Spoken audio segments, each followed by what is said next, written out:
E aí pessoal, Danilo aqui mais uma vez, e hoje nesse vídeo eu quero falar com vocês acerca de uma pesquisa que foi divulgada nas últimas semanas, realizada por um instituto chamado Atlas Intel, em que foi verificada a confiabilidade dos brasileiros em diversas instituições. Polícia Militar, Polícia Federal, Prefeituras, Supremo Tribunal Federal, Congresso Nacional, e dentre elas estava também as igrejas evangélicas.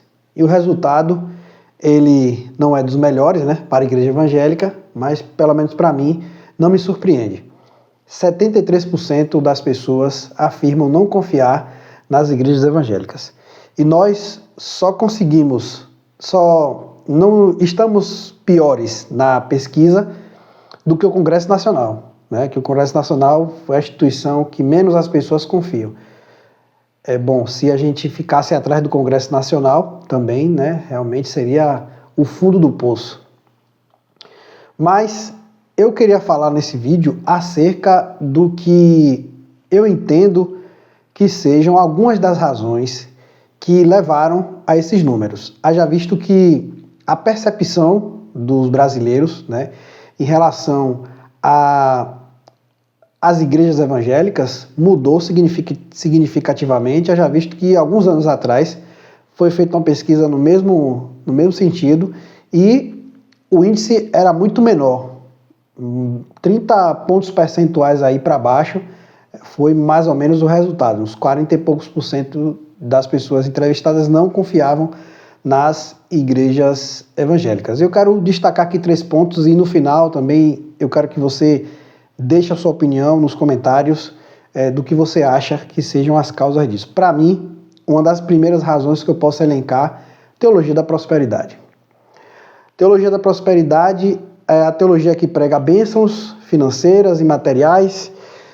Isso seria um sinal, do favor de Deus, incentivando as pessoas a doarem, a darem dinheiro para as igrejas em troca dessas recompensas, em troca dessas promessas. A teologia da prosperidade, ela tem as suas raízes, no movimento da fé.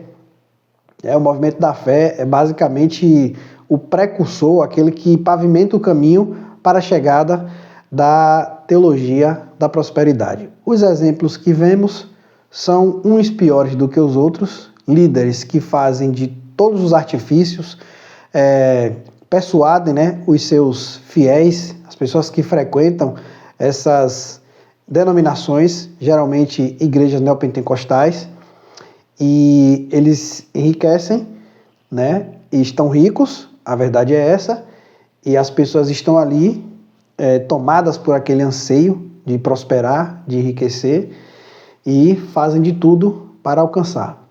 Vale lembrar que muitas dessas igrejas enfrentam processos, porque as pessoas receberam promessas, de que haveria essa suposta prosperidade para elas, e não aconteceu, elas deram dinheiro, não viram retorno. Muitas dessas igrejas enfrentam processo. Uma grande denominação brasileira, inclusive, houve um grande escândalo alguns anos atrás, em Angola, se vocês podem pesquisar, e essa igreja, a justiça do país terminou meio que expulsando, entre aspas, a igreja de lá desse país. Na verdade, alguns líderes se rebelaram contra a liderança brasileira dessa igreja aqui e eles terminaram ficando liderando a igreja. Não sei em que pé está isso, mas foi um escândalo de corrupção terrível lá em terras africanas.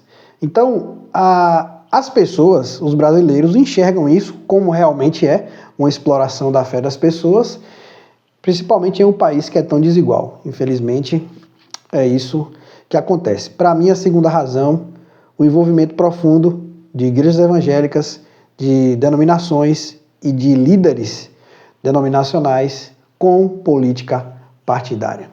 A gente viu aí nos últimos anos uma coisa que, para mim, pelo menos, sem precedentes, onde muitas pessoas, muitos cristãos, entraram em litígio com outros irmãos, brigaram porque cada um escolheu o seu lado, cada um escolheu o seu candidato, e denominações também abriram, escancararam as portas para líderes políticos E as pessoas que não são cristãs olham de fora, sabem que isso é errado, mas os líderes que assim o fazem acham que estão fazendo a melhor coisa do mundo, acham que estão escolhendo o representante de Deus, né, o escolhido de Deus aqui nessa terra. Então, essa para mim é a segunda razão, né? Isso faz com que as pessoas questionem se realmente a igreja está preocupada com o bem-estar espiritual das pessoas em realmente pregar o evangelho ou se elas estão com outros interesses ao fazerem essas alianças políticas. E para mim, a terceira e última razão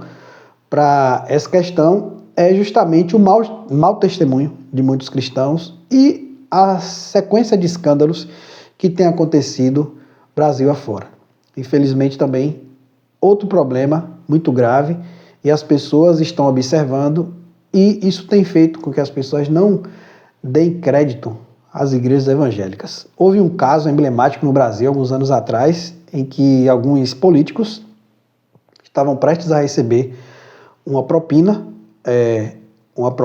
volumosa, né, um valor substancial em dinheiro, e o que fizeram antes de receber a propina? Eles oraram, eles deram as mãos e fizeram oração antes de receber a sua propina. As pessoas também têm observado o comportamento de várias igrejas em relação à área VIP, igrejas que mais parecem boates. Tudo isso tem feito com que as pessoas enxerguem a igreja evangélica brasileira com olhar de desconfiança.